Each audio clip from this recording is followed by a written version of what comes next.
contact the Cambium office. So really, for any test administration questions or technology questions, you're going to call Cambium, and then everything else really is us, whether it's state policy, reporting of breaches, or accommodations and supports. We are cruising along as far as our test window goes. We've started over almost 20,000 smarter tests and almost 10,000 completed, and you can see that we've completed about 13,000 NGSS tests already. The window goes to the end of May, and so you have plenty of time, but we are moving along here as well. Okay, I'm going to turn this over to Katie. And I know one other thing too, one of my colleagues who I know was on the slide before as well, I just realized she's here still too, is Michelle Rosado. So we will take, if you have SAT questions, we'll even take those today. I think Michelle would love to take them if you have any. So Katie. All right, good afternoon, everyone. So just wanted to give some information on the special considerations for this testing window. For students who are not identified as having an IEP or Section 504 plan, any designated supports need to be uploaded into TIDE prior to testing. And we're going to get more into uploading those designated supports in some future slides for students who are not identified as Section 504 or an IEP, has an IEP. Just a little bit of information on medical exemptions. Medical exemptions are need to be submitted by the dates here listed in this documentation. And we've also hyperlinked in here right below medical exemptions, Appendix C of the student or the CSD assessment guidelines for more information on medical exemption, as well as what or the qualifications for that medical exemption. So if you have any questions about that, please feel free to reach out to both Deirdre and I. We'd be happy to review that information with you and discuss it in detail. The next thing that we're going to be going into is manually entering designated supports for students who do not have a Section 504 plan or special education. What we've created for you this year is a guidance document related to entering designated supports for these students who are not special education or Section 504. These can be uploaded by the district administrator or the school testing coordinator, either manually or via a batch upload. These supports need to be entered prior to the testing window, and they usually are visible right after you put them into the testing window, into the TIDE system for that student. They're immediately available for that student that day of testing that you put them in. One really important thing is to remember is, next slide, Abe.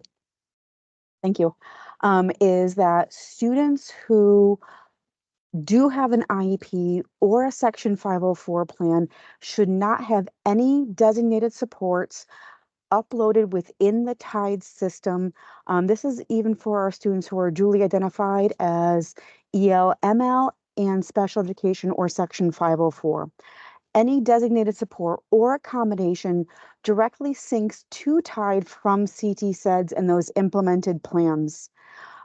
We also will go over very shortly how to check between CT-SEDS every day and TIDE to ensure that what is the truth or what is in that legal document of the IEP or Section 504 plan does match what is within the TIDE system.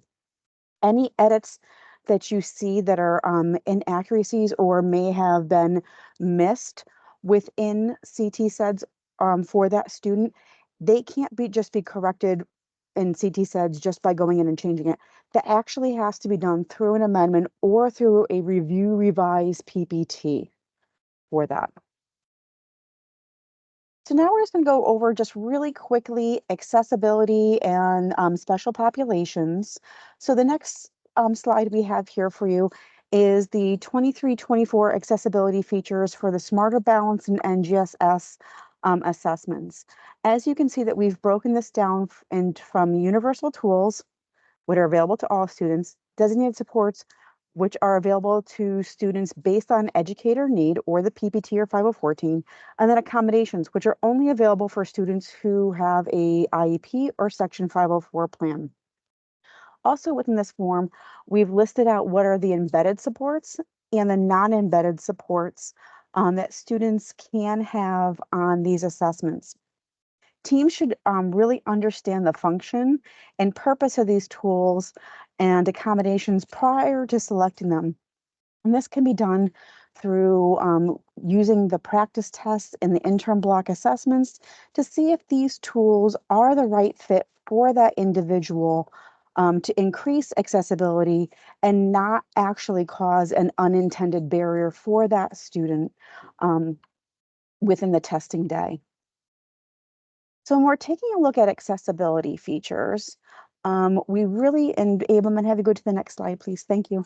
We really should be looking at for our students and to ensure when we're going into TIDE and into CT No, I'm SEDS just watching. is that we're Just looking turned it on. for to ensure that we're not having conflicting accommodations and when we're or designated supports. And what that means is that we're looking at ensuring that the student has the correct support that they need and not the support that's in duplicate, but it's really the same. So for example, we have embedded text to speech and then non-embedded read aloud. We sometimes see this where that can be selected for the student when those are two conflicting accommodations. So it's really determining what is the most appropriate accommodation. Is it that the student has the accessibility and needs it in text to speech, or is it that they are not able to access with text to speech and needs the non-embedded read aloud?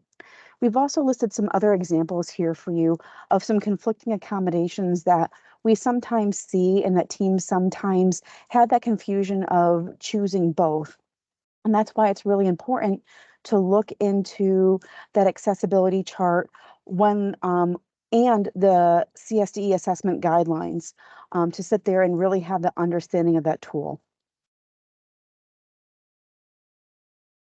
So now we're going to be taking a look, just some, we wanted to give some reminders for our non-embedded tools. Any non-embedded universal tools or designated supports or accommodations really need to be prepared advanced for that student ahead of that testing day. So what we're gonna you can do is you can refer to the TIDES dashboard or the CT SEDS accommodation report for a list of those non-embedded supports that that student has designated for them for the day of testing. Most of these non-embedded tools can be downloaded and printed from the CAI portal, and we've linked that here for you. They also on the accessibility chart, we have hyperlinked many of them in the accessibility chart. So if you're in that accessibility chart, if you see that blue link, it's hyperlinked right there for you. So you can go back in and take a look at and print down from that document those non-embedded supports. But you can also go through and find them on the CAI portal. We've also listed here for you, just so you know how if the student's PPT or Section 504 team has determined that they require and need a special documented accommodation, those special documented accommodations, what's needed for them, and any resources and items that you may have to have prepared ahead of time for that student. For example, if the student has math manipulatives as the designated special documented accommodation per their IEP or Section 504 plan, you'll need to ensure that you follow the CSDE guidelines on what those math manipulatives are and that you're following that ahead of time to ensure that you are in compliance with those math manipulatives for that student before the day of testing. We also have here for you the CSD assessment guidelines. This is just an incredible resource that really lists in great detail all of our different accessibility supports for students for all of our assessments. And it gives a deeper dive into what each of these accessibility supports is and the functionality with that. But it's also really good to see that functionality within that practice test. And it's important not only for the students to become familiar with the functionality, but educator teams as well. So as we're going through and we're looking at these accessibility supports and we're cross-referencing them between CT SEDS every day and Tide, we're just going to go through just a quick little resource for teams that they can use to and how to access those reports within Tide to sit there and do that crosswalk between the Tide reports and what is currently populating in Tide and what is the accurate information and the truth that's in either the Section 504 plan or the IEP within CT SED's everyday reports. So this is just a quick resource for you here to help you with that crosswalk and that and referencing the information. Now, if you do see that there is a discrepancy between CT SEDS and Tide, and it isn't because the IEP hasn't implemented yet, then what we have for you on the next slide is, or this slide here, is if you are seeing that there's a discrepancy between CT SEDS and Tide, and you would like to contact us at the state, we're just asking that you provide us with the following information, which would be the SACID, the student's IEP or Section 504 implementation date, the designated supports and accommodations currently within that plan for state testing accommodations, and then any designated supports and accommodations that are populated in Tide.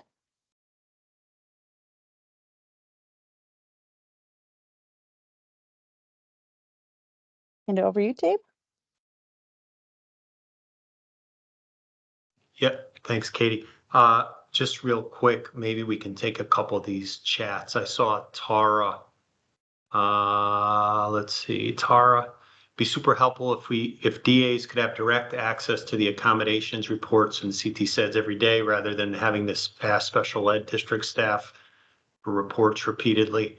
Yeah, I mean, Tara, I don't think I would disagree with you. This is really a local issue, and Katie, you can certainly chime in here if it's otherwise. But I would contact your access managers for CT SEDS who can provide. But I would not disagree with you. But I know it is helpful to have access. Katie, do you have anything to add to that?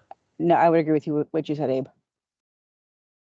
And then should special ed staff be identifying conflicts with PPTs as the DAs? This currently seems to fall on me to identify these. I'm not sure our SPED staff knows about things like this. Again, this probably more local than from our standpoint, but I would say that if there is a conflict, and if you're saying the conflict between Tide and CT SEDS every day, that would be as Katie said, the truth is really CT SEDS. We're not looking to invent the machine in Tide. But if you see issues with the IEP or the 504 plan in CT SEDS, yeah, I would think that you would be able to contact them. Yeah, and just to clarify, when you're saying that you're seeing those conflicts with the PP, so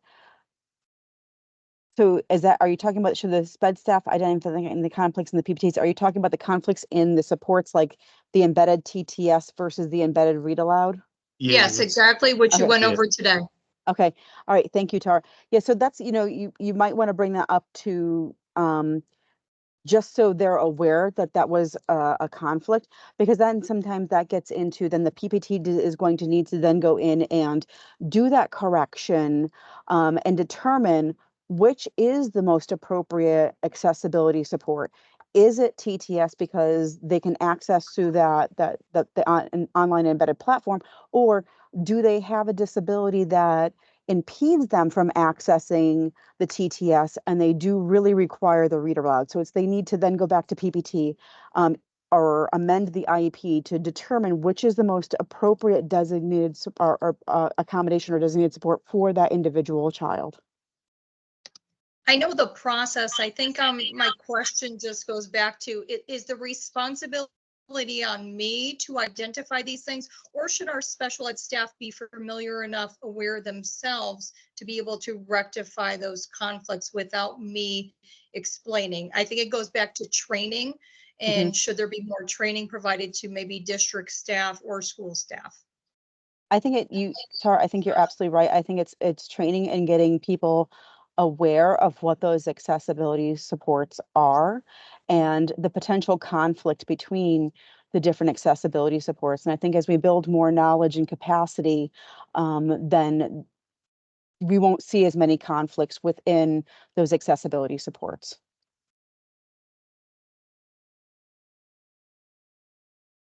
Thanks, Katie. Thanks, Tara.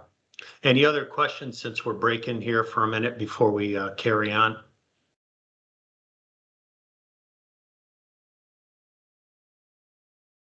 All right. We only have a couple more slides, and we finish up at 3:30, so we do have a little bit more time.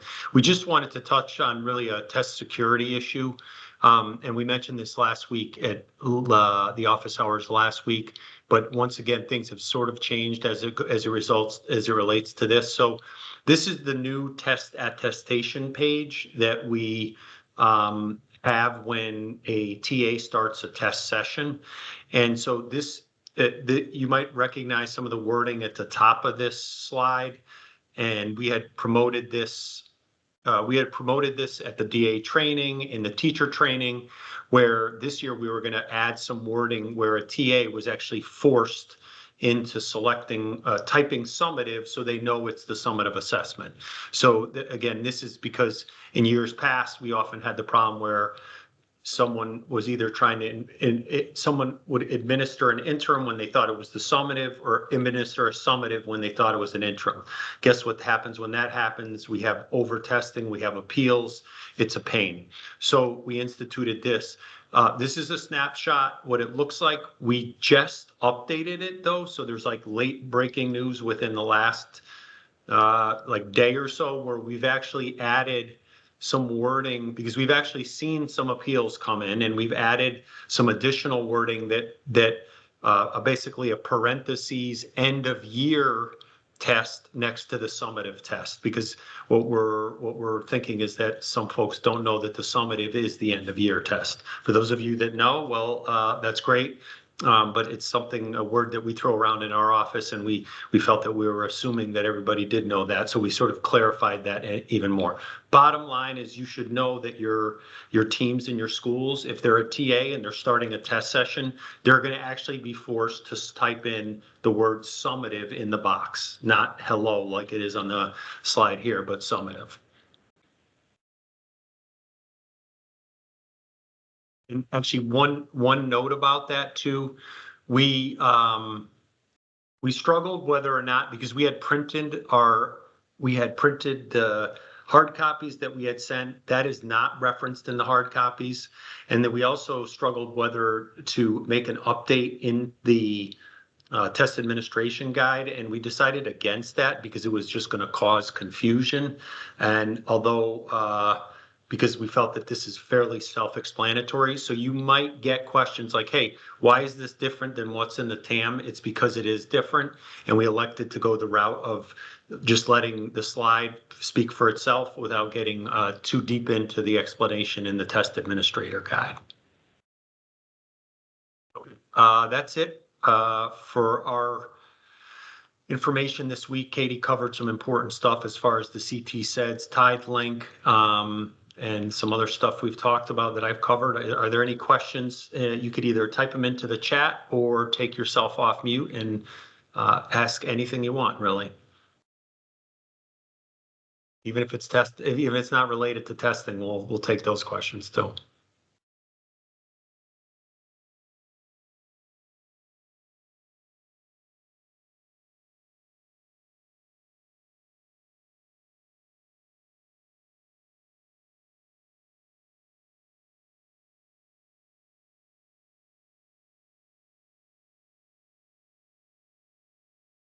All right, we'll wait a couple more seconds here. I don't see any questions. Katie, do you have any last minute words of wisdom?